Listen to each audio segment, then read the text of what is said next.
Bonsoir, nous allons donc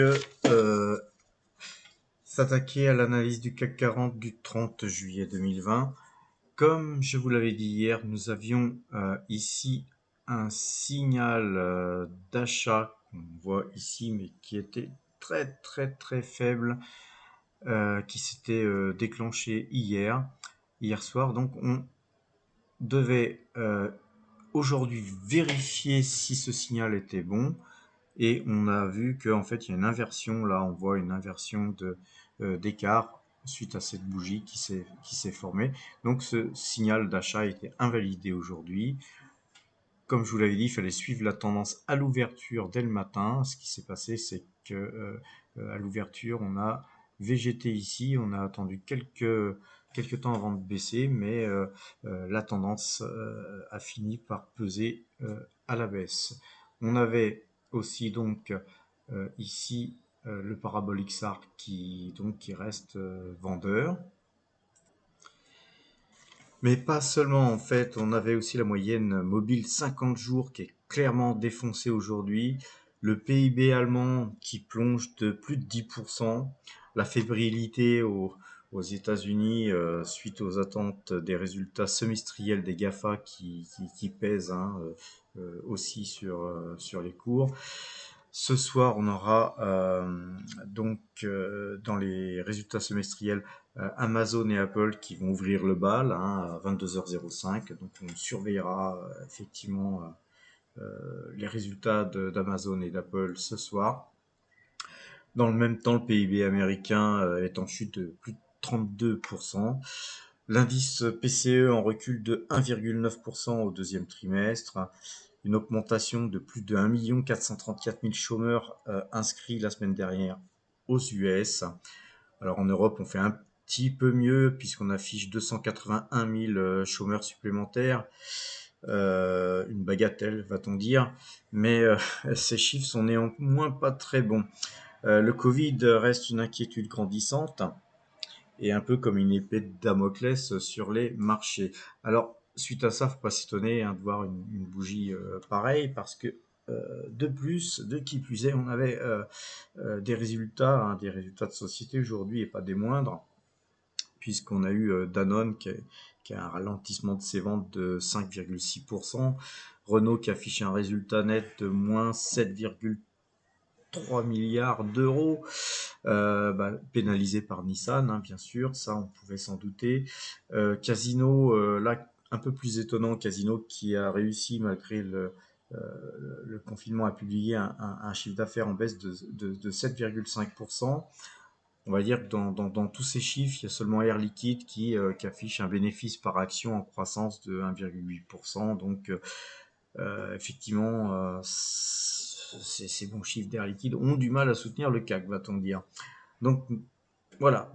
On va dire que tout est fait pour que ça baisse, mais la petite goutte d'eau qui fait dégueuler les marchés, si je pourrais dire, m'exprimer ainsi, c'est que c'est sans doute le tweet de Trump qui a évoqué un report possible des élections présidentielles pour risque de fraude, dit-il. Alors, la messe est dite, le CAC est là bien baissier. Comme je vous l'avais dit, quand on a fait ce gap là ici, la très forte probabilité c'était d'aller toucher la bande supérieure du Kumo. Bah écoutez, ça a été fait. On a rebondi en fin de séance par rapport au plus bas, puisqu'on l'a quand même perforé. Là, mon sentiment, mon sentiment, c'est qu'on va continuer à essayer de perforer cette bande supérieure et qu'on va finir par l'enfoncer pour certainement au moins, et je dis bien au moins 4707. Je pense que 4707, c'est au moins l'objectif à prévoir. Alors, on va passer sur un autre type de graphique. Je vous avais dit hier qu'on avait un canal ici. Donc je vais dessiner le canal et je vous avais dit, voilà, on a cassé le canal. On est revenu toucher la bande supérieure. Euh, du canal, enfin, en fait inférieur du canal, pardon. Et donc, euh, l'idéal pour que ça repasse haussier, c'était de repasser à l'intérieur de ce canal pour pouvoir végéter dans le canal. Aujourd'hui, on est clairement sorti du canal. Donc, paramètres supplémentaires pour se conforter dans la baisse des marchés demain. L'indicateur Kagi, qui avait un tout petit point rouge là hier, là affiche une baisse et on voit que cette ligne rouge est en train de commencer à s'étendre. Il est bien possible que nous continuions à descendre et certainement aller sur cette zone là, comme je vous ai dit, dans les 4007, puis 4765 dans un premier temps et certainement pourquoi pas beaucoup plus bas, ici 4643. Donc à suivre. Et là, on va s'arrêter sur une valeur du CAC 40 hein, qui influence beaucoup le CAC 40 puisque très pondéré dans le CAC 40, qui est Total, que je conseille donc à la baisse depuis déjà une bonne semaine, un peu plus d'une semaine. Alors quand je la conseille à la baisse, c'est-à-dire que je conseille d'alléger ou de sortir complètement de cette valeur, mais pas de la shorter bien sûr, puisque c'est une valeur qui peut se retourner très violemment et que c'est une très très bonne valeur. Donc même sur des signaux de baisse, on peut aussi la conserver bien sûr. Mais là, ce signal là aujourd'hui, cette bougie là, ce marteau, est donc de mauvais augure pour la valeur. Il est fort probable que cette valeur continue à descendre. Pourquoi? Parce qu'on a ouvert ici, donc en baisse, et puis toutes les premières heures de la séance, hein, d'après mes souvenirs, mais on va regarder tout à l'heure en heure par heure. En fait, on est monté très vite et puis on est resté là pendant quelques heures et puis ensuite le marché s'est dégonflé pour finir en négatif et en très négatif. Ce qui veut dire que les gens ont acheté parce qu'ils étaient contents d'acheter, ils avaient certainement des bonnes raisons d'acheter, des bonnes nouvelles. Et par contre, petit à petit, soit d'autres intervenants sont venus sortir de la valeur à bon compte progressivement, et puis ceux qui avaient acheté se sont peut-être coupés et ont regretté leur achat, etc., pour finir beaucoup plus bas avec un volume, là vous le voyez, un volume assez important par rapport à tous les volumes qu'on peut regarder depuis un mois même. Hein. Si on regarde, on voit bien que là, ce volume est relativement important pour une bougie pareille. Alors on va regarder ça en heure par heure. Donc en heure par heure, on s'aperçoit d'une chose très très nette. J'ai un petit peu recadré les heures pour que vous puissiez voir. Voilà. Là, on s'aperçoit que on a ouvert ce matin avec une très forte hausse. Donc la première heure, à 9h, de 9h à 10h. À 11h, on a essayé de pénétrer dans le Kumo.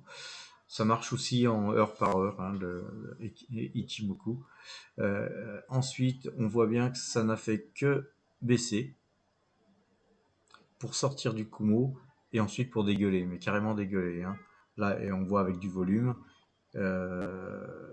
Donc en fait, on voit plus de volume dans la vente que dans l'achat en fait.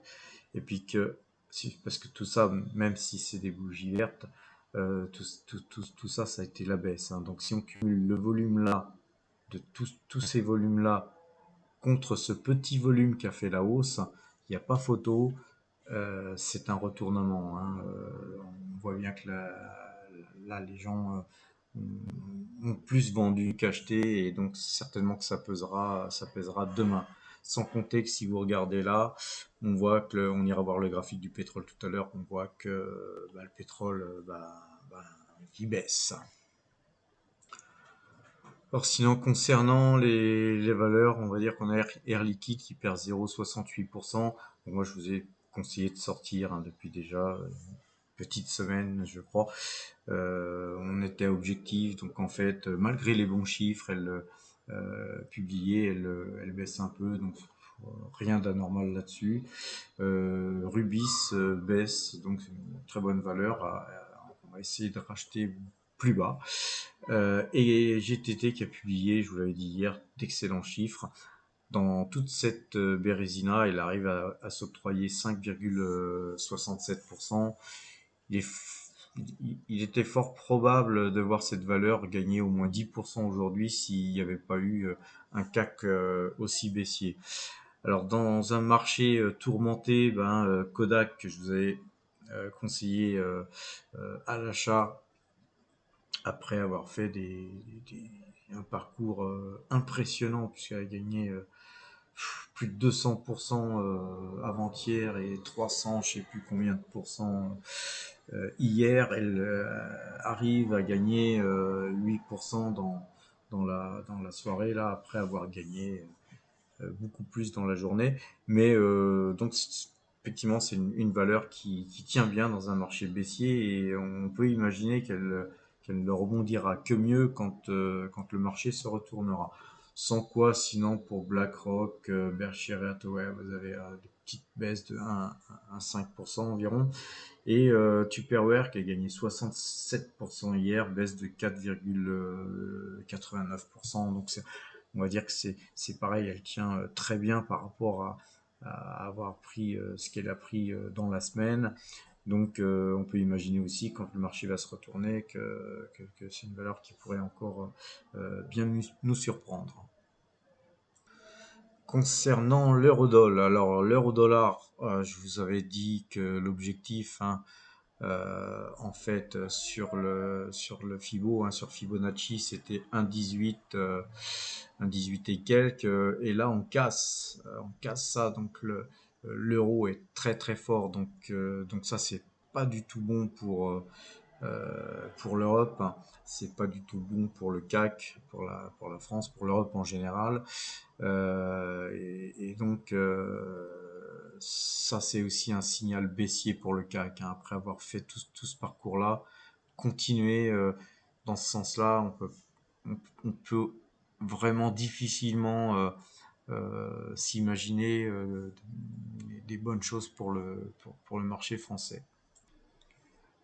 Concernant le pétrole, donc, alors le pétrole très baissier, hein, on voit que la moyenne 2 jours, 12 jours sur le pétrole a croisé. Je vous l'avais dit, hein, c'était quelque chose à surveiller. Bon, on a croisé, donc évidemment ça a pesé sur Total.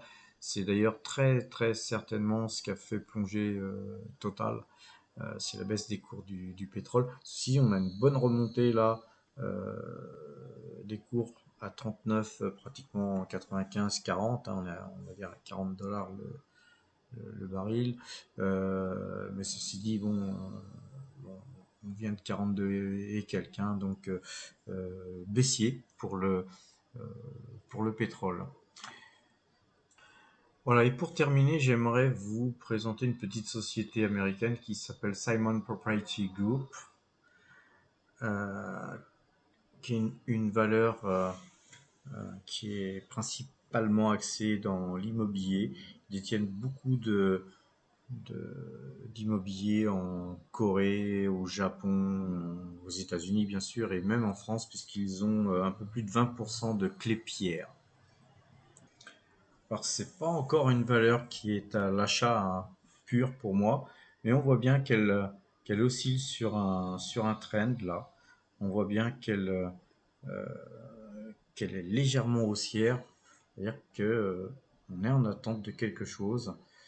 Et quand on regarde évidemment le graphique, on voit que pendant toute la baisse du Covid, elle a beaucoup souffert. Et là, elle est en train, en fait, de se reprendre tout doucement, tout doucement. Tout à l'heure, je vous disais que c'était une valeur qui était dans l'immobilier, mais ils sont surtout dans les centres commerciaux. Ils ont 246 centres commerciaux, des magasins usines. Ils sont aussi, pas seulement aux US, hein, et en France avec avec les pierres, mais ils sont aussi au Canada, à Porto Rico, en Malaisie, au Mexique, ils sont au Japon, en Corée, ils sont très très bien implantés dans le monde. Donc une société immobilière aussi implantée dans le monde, il n'y en a pas beaucoup. Et quand on regarde sur le beaucoup plus long terme, c'est là que ça devient intéressant.